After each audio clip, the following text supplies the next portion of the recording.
여행을 다녀보신 분들은 가끔 이런 생각하신 적이 있으실 거예요. 운전하시면서 직접 넓은 땅을 한번 운전해 보신, 끊임없는 길을 계속해서 한번 달려보신 분들은 이 길의 끝은 어디일까? 이 땅의 끝은 도대체 어디일까? 라고 여겨질 때가 많지요.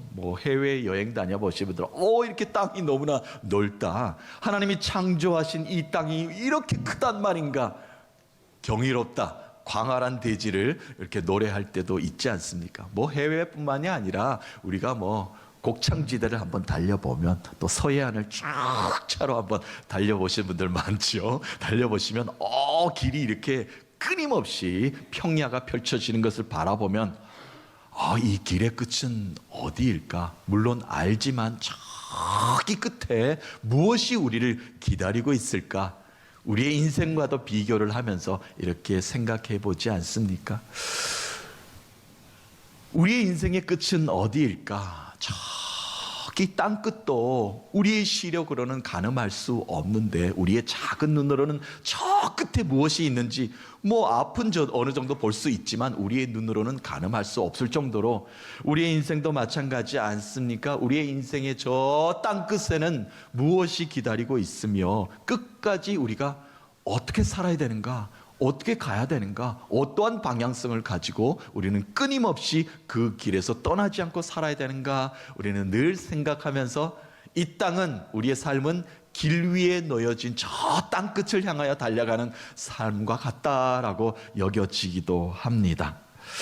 이 넓은 땅의 끝은 도대체 어디 있을까요? 아시는 분 있을까요? 지구는 둥근입니다. 그러나 평지인 것처럼 저기 끝이 보이지 않을 때가 많이 있습니다. 예수님도 제자들에게 이 땅 가운데 마지막에 계시면서 땅 끝까지라는 단어를 예수님께서 직접 언급하시면서 말씀하셨어요. 땅 끝까지 무엇을 하라고요? 제자들이 배운 바 하나님의 사랑, 예수 그리스도의 구원의 능력, 성령님께서 이제 오실 것인데, 성령님께서 너희들의 마음속에 평안을 주는 것을 저 땅 끝까지 너희들이 전해야 될 것이다 라고 예수님께서 오늘 말씀에 제자들에게 하셨습니다. 여기서 땅 끝이라는 것은 하나님의 시간, 또한 하나님의 공간, 우리가 알 수 없는 하나님의 영역을 이야기하는 것이죠. 하나님이 창조하신 하나님 나라의 모든 곳곳에서 하나님의 복된 소식을 전할 것을 우리에게 명령하고 계십니다. 그러니까 우리가 그 복음을 알고 있는 사람으로, 예수 그리스도를 믿음으로 고백하며 사는 사람으로, 우리는 너무나 하나님의 은혜를 입은 자들 아닙니까? 나 혼자 구원받은 삶으로 사는 것이 아니라 그것을 전하는 사명이 우리에게 주어졌는데, 그 공간과 전해야 될 범위가 제한적이지 않습니다. 그렇죠? 우리는 제한적이라고 생각할 수 있습니다. 우리 교회만 부흥하면 될 것만 같습니다. 그런데 하나님의 뜻은 거기에 있지 않아요. 나 혼자만 믿음 생활 잘하면 될 것 같습니다. 그런데 하나님의 뜻은 거기에 있지 않습니다. 하나님의 뜻은 저 땅 끝까지, 우리가 알지 못하는 그곳까지 복음의 일꾼으로 바로 서기를 우리에게 강구하고 계십니다. 지금 예수님께서 제자들에게 하신 말씀도 이 말씀입니다. 사도행전은 땅 끝까지 복음을 전하는 것에 관한 책입니다. 그렇죠? 제자들이 전혀 가보지 못했던 예수 그리스도의 복음의 길들을 어떻게 개척해 나아갔는지, 또한 어떠한 방법으로 그 길을 걸었는지, 그리고 그 길이 순간순간 막힐 때마다 어떻게 그 길을 넘었는지, 통과했는지에 대한 우리에게 그 걸음을 가르쳐 주는 것이 바로 사도행전입니다. 그래서 사도행전은 제자행전이다, 제자들의 행적이다, 또한 성령 받았기 때문에 성령행전이다 라고 말을 하게 됩니다. 모든 것이 하나님의 시간 안에 일어난 것이죠. 하나님의 계획 안에 일어난 일입니다. 예수 그리스도의 구원의 사건, 그리고 제자들의 맡겨진 사명을 끝까지 전하는 것. 그러니까 사도행전은 사도들의 행적을 기록한 책이라고 볼 수 있지만 궁극적으로 예수 그리스도가 우리에게 주신 진리의 말씀을 이 사도들이 직접 발걸음을 움직이면서 마을마다 곳곳마다 나라마다 열방마다 다니면서 전했던 것입니다. 그것이 바로 하나님이 인간을 사랑하시고 우리의 죄를 대속했어서 예수 그리스도가 십자가에서 죽으셨고 죽으심으로 끝난 것이 아니라 사흘 만에 부활하셔서 영광된 모습을 우리에게 선포하셨고 다시 오시겠다 약속하셨고 우리에게 남겨주신 성령님을 통해서 이 땅을 어떻게 살아야 되는가 제자들이 다니면서 제자들이 교회를 세우면서 이 땅 가운데 선포되어진 말씀이 바로 사도행전의 말씀입니다.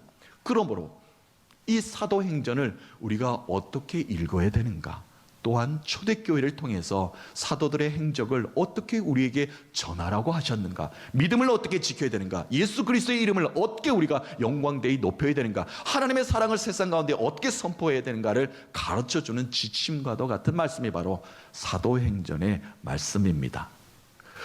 우리 교회는 올 한 해 이 사도행전은 28장에서 마무리가 돼요. 그런데 28장에서 그치는 것이 아니라 계속 사도행전은 진행형입니다. 거기서 끝나는 책이 아니에요. 자, 그렇다면 오늘을 살고 있는 우리 교회가, 우리 성도들이, 그리스도인들이, 직분받은 자들이, 청지기들이 어떻게 그 사명을 계속해서 이어가야 되는가? 하나님의 복음은 계속해서 진행형 ING인데 우리의 삶에서 끝나버리면 안 되는 것 아닙니까? 우리가 어떻게 계속해서 더 아름다운 모습으로, 더 힘찬 모습으로 교회가 전진해 나가야 되는가? 그것을 바로 우리가 사도행전을 읽어가면서 사도행전의 행적을 다시 한번 더 되새기면서 우리가 새 힘을 얻어보고자 하는 겁니다. 그래서 이 땅을 살고 있는 우리 교회가, 우리 성도들이 사도행전 29장을 써내려가면서 예수 그리스도가 살아 역사하신 성령님께서 우리에게 분부하신 것을 우리가 준행해 나아가고 있다는 것을 온전하게 올바르게 하나님께 아뢰는 것이 바로 사도행전 29장을 써가는 우리 교회가 되기를 간절히 바라며 우리가 그렇게 표를 정하고 이렇게 전진해 나가고 있습니다. 사랑하는 성도 여러분, 사도행전 29장을 써가는 저와 여러분 되셔서 우리 교회 되셔서 살아 역사하시는 주님을 증거하는 우리 모두가 되기를 예수 그리스도의 이름으로 축원합니다. 사도행전의 문은 이렇게 열고 있습니다.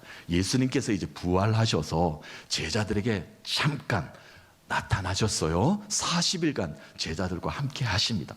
제자들은 이미 도망가 버렸어요. 갈릴리로 가버렸고 고향으로 가버렸고 마음이 낙심하였습니다. 주님이 죽으셨다, 주님이 십자가에 달리셨다, 주님이 잡히셨다. 근데 예수님께서는 제자들을 직접 찾아가셨죠. 너희들이 평안하냐, 너희들에게 평화를 선포하노라 라고 다가가신 예수님께서는 40일 동안 제자들과 함께 시간을 보내십니다. 그리고 나서 하나님 품으로, 하나님 보좌로 올라가게 되셨죠. 제자들은 고스란히 그것을, 모든 것을 바라보고 오늘 성경에 그대로 기록을 하고 있습니다. 40일이라는 시간은 작은 시간이 아닙니다. 짧은 시간이 아니죠.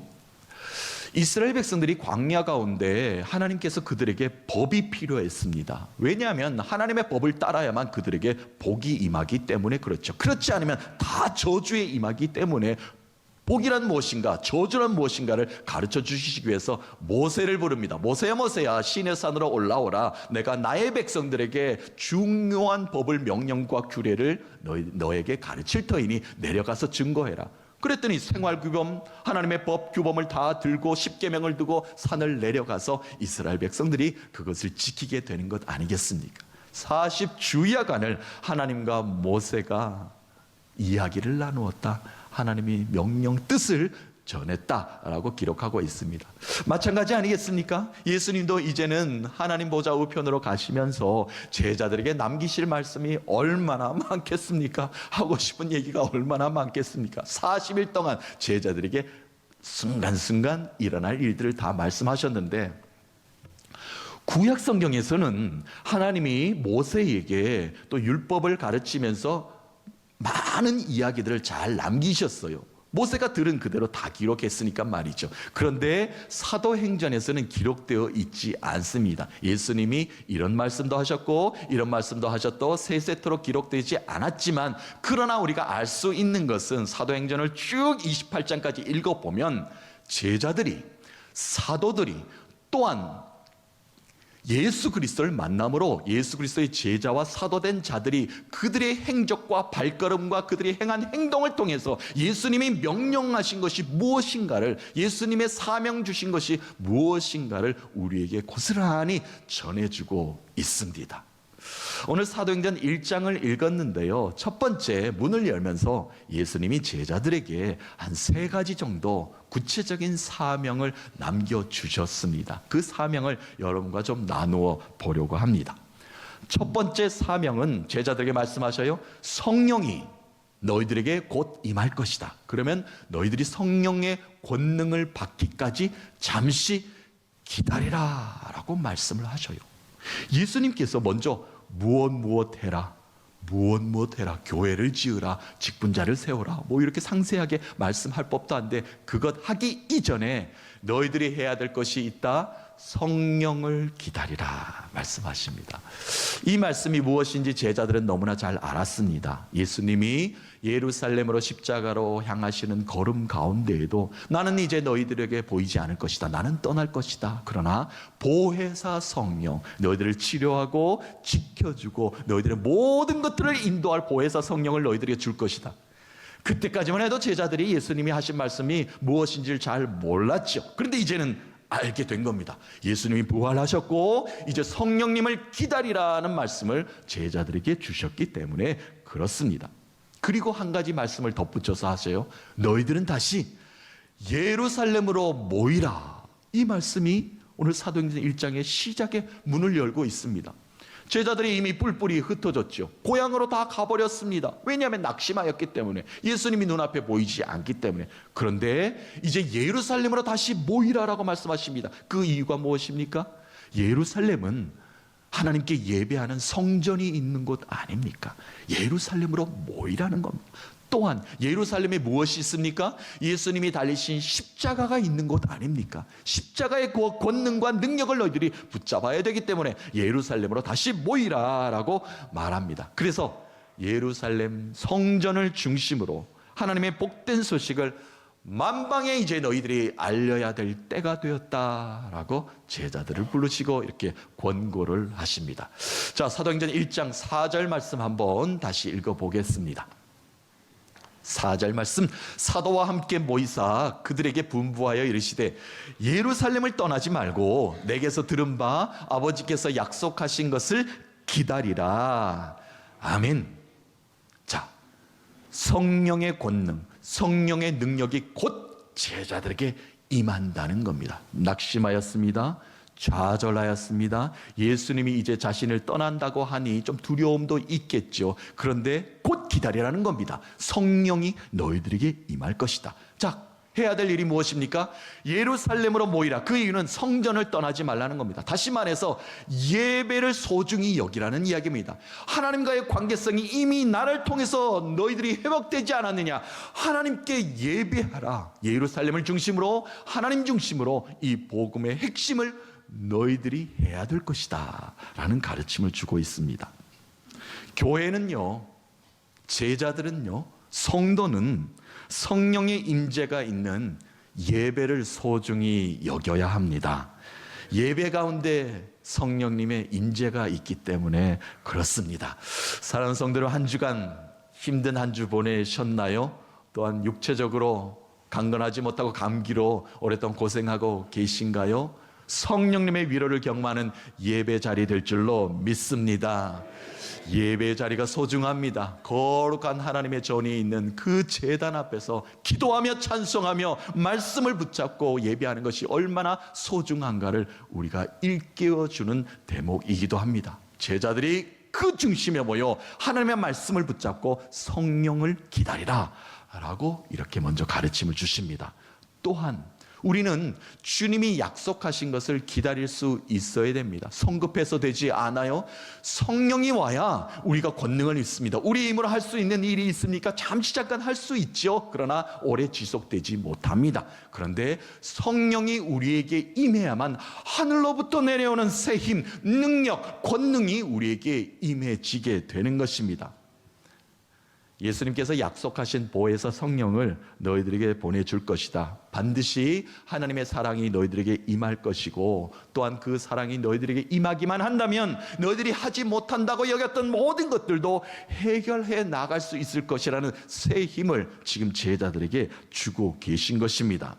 사랑하는 성도 여러분, 오늘도 나를 향하고 있음을, 하나님의 사랑이 나를 향하고 있음을 잊어버리지 마십시다. 그 은혜에 감사하시면서 신실하게 주님의 약속을 기다리는 믿음이 우리에게 있어야 될 줄로 믿습니다. 교회는요, 성도는요, 교회를 향하신 하나님의 약속하신 기적의 사랑이 반드시 이루어진다는 것을 믿고 간구하며 기도하며 기다릴 수 있어야 됩니다. 인내하는 자에게요, 기다리는 자에게 하나님의 역사가 반드시 일어납니다. 그 믿음으로 그 기적을 경험하시는 여러분 되시길 주의 이름으로 축복합니다. 예수님께서 제자들에게 말씀하신 두 번째 사명은 너희들이 온 땅 가운데 나아가서 증인의 삶을 살라라고 말합니다. 여기서 증인이라는 것은 제자들이 본 그대로, 배운 그대로 예수 그리스도의 십자가의 능력이 무엇인지, 십자가의 대속의 죄 사함이 무엇인지, 또한 부활의 영광이 무엇인지를 온 땅 가운데 증거하라, 이 말씀을 주고 계십니다. 이제 너희들에게 성령이 곧 임할 것인데 구체적으로 너희들이 해야 할 것은 몇 가지가 있다. 이러이러한 일이다 라고 말씀해 주십니다. 자, 6절부터 8절까지 우리 아는 말씀입니다. 다시 한번 더 보겠습니다. 6절부터입니다. 그들이 모였을 때에, 예루살렘으로 모였을 때에 예수께서 여쭈어 이르되 주께서 이스라엘 나라를 회복하심이 이때이니까 하니 이르시되 때와 시기는 아버지께서 자기의 권한에 두셨으니 너희가 알 바가 아니요 오직 성령이 너희에게 임하시면 너희가 권능을 받고 예루살렘과 온 유대와 사마리아와 땅끝까지 이르러 내 증인이 되리라 하시니라. 아멘. 자, 제자들이 예수님께 와서 질문합니다. 예수님, 이스라엘이, 이 나라가, 무너진 나라가 하나님 나라로 회복할 때가 지금입니까? 지금 로마의 압제 가운데 있고 자유가 억압되어 있고 지금 로마의 황제가 신이라고 지금 우리가 믿어야 되는데, 그 모든 일을 끝나는 일이, 해방하는 날이, 자유하는 일이, 억압에서 우리가 완전히 구출되는 날이 바로 지금 이때입니까? 라고 제자들이 예수님께 여쭈었습니다. 그러니까 제자들이 묻는 것은 시간이죠. 때를 물은 겁니다. 지금 이때입니까? 그때 예수님께서 제자들에게 말씀하십니다. 너희가 해야 할 것은 시간을 움직이시는 하나님의 공간을 확장하는 일이다 라고 말씀하십니다. 하나님의 공간을 확보하는 일이다. 죄와 어둠의 영에서 뺏겼던 하나님의 나라를 다시 한번 더 되찾는 일이 너희들의 사명이다 라고 말씀하고 계십니다. 그때가 되었다는 겁니다. 지금 너희들이 로마의 압제에서 해방되는 그것만, 육적인 것만 바라보는 것이 아니라 영적으로 바라보았을 때는 하나님 나라가 지금 모든 죄와 악 가운데 어둠의 영에 빼앗기지 않았느냐, 그것을 너희들이 되찾아야 될 것이다. 그 사명이 바로 너희들에게 주어진 사명이다 라고 제자들에게 예수님께서 말씀하십니다. 지금은 비록 삶의 상황에 모두가 갇혀 있고 억압되어 있는 것 같지만, 죄의 종로를 타고 있는 것 같지만, 그것을 뛰어넘는 복음을 너희들은 들었지 않느냐, 너희들은 보았지 않느냐, 너희들은 알지 않느냐. 즉 다시 말하여 하나님의 사랑, 예수 십자가의 구원, 성령의 은혜를 증거하는 일을 너희들이 해야 될 것이다. 내가 올 때까지 너희들에게 그것을 맡기노라 라고 예수님께서 제자들에게 깊은 의미를 전달하셨습니다. 성령이 너희들에게 임하면 권능을 받고, 이 말씀 우리가 너무나 잘 알죠. 우리의 힘으로는 할 수 없는 일들이 많지만 성령 임하면, 성령 충만하면 못할 것이 없습니다. 교회도 그렇습니다. 성령 충만해야 됩니다. 성령님을 바라보아야 됩니다. 성령이 임하시기를 우리가 간구하고 기도해야 됩니다. 우리가 못할 일들이 많지요. 재정적으로 우리가 넉넉합니까? 그렇지 않습니다. 그리고 많은 사람들이, 일꾼들이 다시 떠나는 아픔들도 겪게 됩니다. 그것이 바로 현 시대를 살고 있는 교회의 모습입니다. 그러나 성령이 임해 있기 때문에 우리의 힘으로는 할 수 없지만 성령님이 모든 일들을 해결해 주실 줄로 믿습니다. 그 믿음으로 우리가 일을 하는 것 아닙니까? 그것이 교회고 그것이 바로 성도입니다. 그 사도행전을 다시 한 번 더 써내려가기를 지금도 예수 그리스도께서는 우리에게 강구하고 계십니다. 그리고 말씀하십니다. 예루살렘과 온 유대와 사마리아와 저 땅 끝까지 이르러. 자, 이게 땅 끝까지라는 단어가 나옵니다. 자, 점차적으로 넓혀가지요. 예루살렘, 온 유대 땅과 그리고 저 북녘에 있는 사마리아 땅, 너희들이 업신여겼던 북이스라엘의 사마리아 땅, 더 끝까지 복음 전하는 일에 앞장서야 되겠다. 그러니까 하나님의 공간을 더 넓혀가라는 겁니다. 그것이 바로 전하는 사역이죠. 하나님의 선교입니다. 하나님의 복음 사역입니다. 너의 영역에서 머물지만 말라. 예루살렘에만 머물러지 말라. 우리는 직분 받았습니다. 우리는 청지기의 사명이 있습니다. 그 일만 감당하라고 그 직분 준 것 아닙니다. 그 직분 그 이상으로 더 큰 일을 우리에게 감당케 만들어 주십니다. 세임 얻으라는 겁니다. 하나님이 성령 주셔서 이 일을 감당케 하시면 더 큰 일을 우리에게 보여주십니다. 우리의 눈에는 보이지 않는 것이 많습니다. 저 끝에 무엇이 있는지 모릅니다. 그러나 성령 받은 자는, 그 직분 받은 자는 그 일을 감당하며 수행해 나갈 때 하나님께서 놀라운 능력과 은혜를 저 끝까지 선포할 힘을 주신다는 겁니다. 저 끝까지 이르러 내가 그 성령을 선포케 만들어 줄 것이다. 그것이 바로 제자들에게 새 힘 주신 예수 그리스도의 말씀입니다.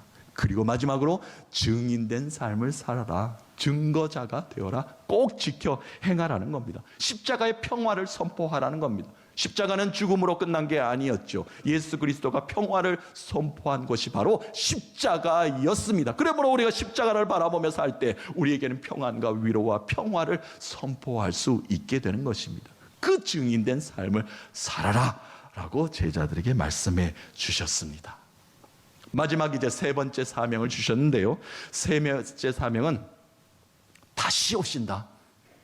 제자들이 보는 그 자리에서 예수님은 하늘로 올라가셨습니다. 하나님 보좌 우편에 앉으셨어요. 그런데 예수님께서 또 천사들을 통해서 제자들이 가르치는 것은 예비하여야 할 것이다. 준비해야 할 것이다. 다시 오신다. 다시 오셔서 모든 것들의 영광된 자리를 완성하실 것이다 라는 가르침으로 예수님이 제자들과 이제 마지막 사명을 선포하시는 모습입니다. 자, 11절 말씀 한번 보도록 하겠습니다. 이르되 갈릴리 사람들아 어찌하여 서서 하늘만 쳐다보느냐. 너희 가운데에서 하늘로 올려지신 이 예수는 하늘로 가심을 본 그대로 오시리라 하였느니라. 아멘.